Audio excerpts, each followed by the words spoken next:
So do you experience some fear or have prospects that have fear concerns in your calls or presentations? Well, what I'm getting into today is what we're talking about in disassociation. Now, if you know me, you've been following me for a while. My name's Eli Wild, was the top salesperson in the industry. You heard it before. Everybody says that. But for me, I found myself just like you, watching people, learning from people. And I found myself in an event where I saw a guy do a presentation and sold me, and it blew my mind as to how he did it, how he turned around a suicide in that presentation. And the light bulb moment that went off for me was, man, if this dude can use some process to turn around a suicide, I wonder if I could learn that process to turn around sales. He later became my mentor. You know him as Tony Robbins. He's been like a second father for me. And I lived with Tony's son for a while. I asked all these questions indirectly to Jarek and to Scott, his brother-in-law. I was like, hey, can you ask Tony this? Over the years, my questions got better. The answers got more profound. And I began to use some of these frameworks that I learned from Tony Robbins directly. Eventually, he coached me personally, and I had all these questions about what he was doing. And I painstakingly took what he did in NLP. He later reworked a lot of those concepts to go deeper into what he called NAC. And then I took them further and took them into a sales context. If you don't know NLP, it's neuro-linguistic programming, neuro, nervous system, L, language, P, programming. Tony said, we can't really program people though. They're not computers. How do we create stronger associations? So NAC was born, neuro-associative conditioning. So really thinking through those words, conditioning somebody's associations. I took a lot of that work and I began to work it into my sales conversations to have the specific outcome of getting people enrolled. And I knew in those conversations, they had certain associations to fear, to judgment, the opinions of other people. And so I wanted to disassociate, begin to create a gap. Really, as we're going through this video, I want you to think about what we're doing here is we're disassociating the genesis of the objection, labeling it, and allowing ourselves to sit on the same side of the table as the prospect and disassociate from the objection or obstacle or the thing that's stopping them from moving forward.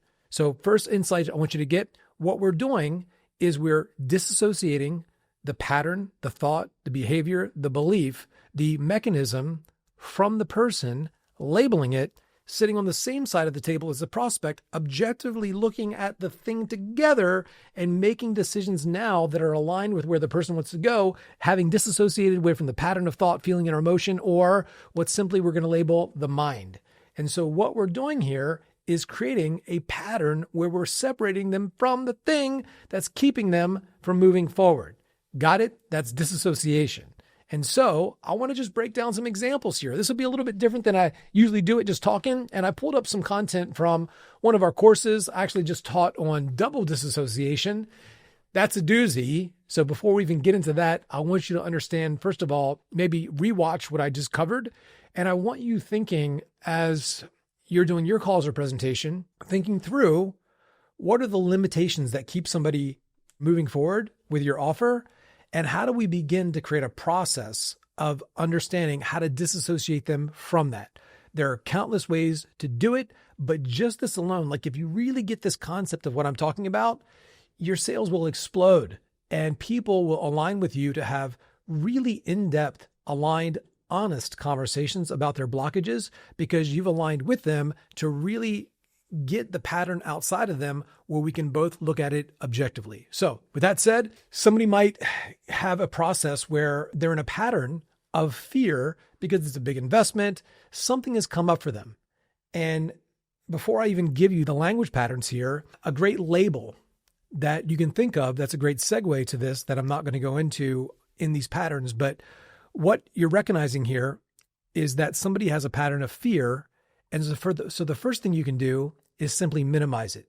And it's as simple as this. Hey, is it just nerves? That's completely normal. Is it just nerves? Not, are you nervous? Yeah, is it just a little bit of nerves? So that's the first way we're beginning to segue, like to separate the feeling from the person. Is it just a little bit of nerves? Yeah, I think we all experience fear sometimes. The brain often comes up with reasons to not do something when we know deep down it's exactly what you should do. So what we're doing here is aligning with them, and we're labeling the mind. Not you, but the mind. The brain, we've all got this 2 million-year-old brain, and the brain isn't designed to allow any of us to thrive. Really, its whole operation is survival. And congratulations, you're alive. So anything that actually has the opportunity to move you forward can be seen as a threat. The mind always plays tricks on us like that. But when you and I look at what's actually happening here, do you feel? And then you see how we're pulling them back into getting alignment with outcome and result, not so much the thing that's kept them from getting the result in the first place. So we're creating that a disassociation. So I'm just going to read through some of these. This one is related to fear and uncertainty. So they say in some way, shape, or form, they say that they are scared to fail. You say, yeah, fear is what the brain throws up anytime it senses uncertainty. It's its way of trying to protect you from stepping into the unknown. But that's where the magic happens. It's not that this is wrong. It's not that it's even necessarily something that's going to hurt you in any way. It's just something new, which means you've never done it before. And so the brain is just trying to protect you. But what you need to realize is, and then right back into it. So I'm just going to read through these. They give you a money objection. Yeah, I don't know if I can afford this. You say something like, yeah, money concerns are one of the first places the mind goes when it senses risk. It's how it tries to keep you in the familiar. It tries to keep you in a place that has not been serving you. It's keeping you. So this thing, and they'll agree to this, self-doubt. They say something like, I don't think I can do this. You say, yeah, the inner critic, that little voice, I call it my dark passenger, just like Dexter. Yeah, the inner critic tends to get loud right when you're on the edge of growth, right when you're in the edge of actually changing your life. It's like the brain's last attempt to keep you safe in the status quo, just like everybody else. But that's not what you want, is it? Spouse, external validation. Check this out. They say, yeah, I just need to talk to my spouse about it. Yeah, it's common for the mind to reach for someone else's advice or input when it's nervous about making a big decision. External validation feels safer than simply trusting yourself. But as the leader of the business, do you think it's important for you to be able to trust yourself, not just look for validation from other people? Because you are the leader in this business, aren't you? See what we're doing here? Procrastination. Client says, maybe I should wait until later. You say, yeah, waiting is one of the brain's favorite ways to avoid discomfort. It convinces you that later will feel safer instead of just acting now. But what happens for most people is what they do is they create a pattern of procrastination, and later just becomes another indoctrinated pattern. And if you don't do something to break that pattern now, the mind will get more comfortable, that neural pathway will become more rigid. And do you think it'll be easier to change if you reinforce it, or harder to change if you reinforce it now? Harder to change. So don't let the mind indoctrinate you to the old familiar.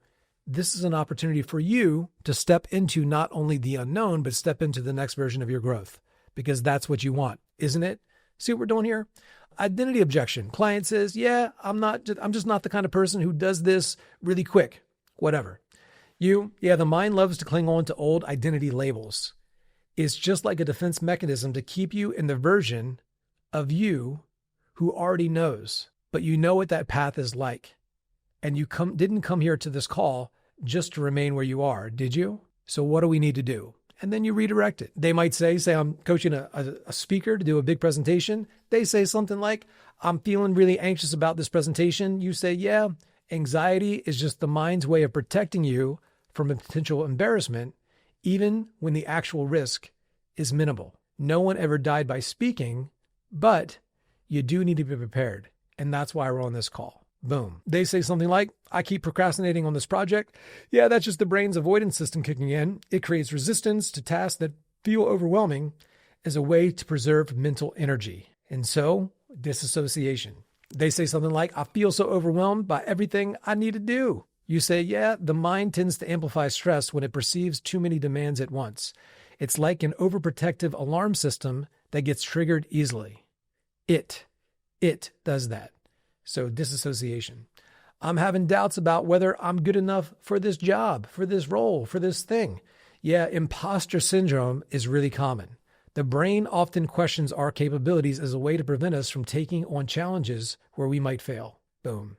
They say, I can't stop worrying about what people think of me. Yeah, social anxiety works like that. The mind, it creates these worry loops because it's trying to help you avoid rejection or judgment even when there's no real threat. The mind always does that, but we can't let the mind stop us from getting what we want. Do you realize that if you just step through that, on the other side is where you can have everything that you're committed to? So we're just looping them back in. I feel stuck and I don't know what to do. What's next? You say that paralysis happens when the brain encounters too many options or uncertainty. It freezes up as a protective mechanism rather than risk making the wrong choice. It's always doing that to us. And so that's why you need to have somebody to look objectively and tell you what's the next path forward. You've already taken several great steps just by getting to this call. So you have a lot of momentum. Really, the hesitation comes in just that next step. But it's the next step is where we put together the plan, give you the process, and give you the support that you need. Because you do want to achieve this result, don't you? Right back into it. So these are some things. If you get anything from this, I gave some examples, not usually how I do it, but I just kind of wanted to indoctrinate you to really get your mind over and over again to see the pattern of what we're doing. I mentioned in a different video about disassociation and mind riffing. So what I did when I got a hold of these patterns and I realized it, I mentioned this before in other videos, but there's this one term that, my mentor told me called mind riff. And so I didn't think so much about learning the entire sentence. And if you have the same offer to the same person and you're talking to them every day, a lot of times you'll say the same freaking sentence. But I just want you to understand the concept here and then really understand what we're doing. We're disassociating them from that pattern, that thought, that behavior, that emotion, that version of themselves, and looking at it objectively, creating that space, and then re-enrolling them. And so we're sitting on the same side of the table, disassociated from the thing, objectively looking at the thing, and moving them forward. So the mind ref is, the mind. Yeah, the brain. Yeah, those old identity patterns tend to get the best of us sometimes. But here's what I also know. When you. So notice in my language, these are all linguistic patterns. I gave you some modified examples there, but it's really the mind riff and training on that is what's going to allow you to unconsciously, in unconscious competence where you're just doing the thing, really begin to ingrain these patterns so that you can actually move people back into the buying pocket, the buying state, to get them in a resource state. We're not where they're overly influenced by past thoughts, behaviors. We've now disassociated them. And in this place, we have the capacity to align with them at a different level and keep moving them forward. And so if you're wanting to learn more of this stuff, we got some really cool stuff that we're doing. And I love teaching this. You can tell I love teaching this stuff. It is amazing. It really made a measurable difference for me. And these videos are just an extra, an arrow in the quiver. It's just one extra thing that you can do. And when I began to have sales mastery, I had my foundation.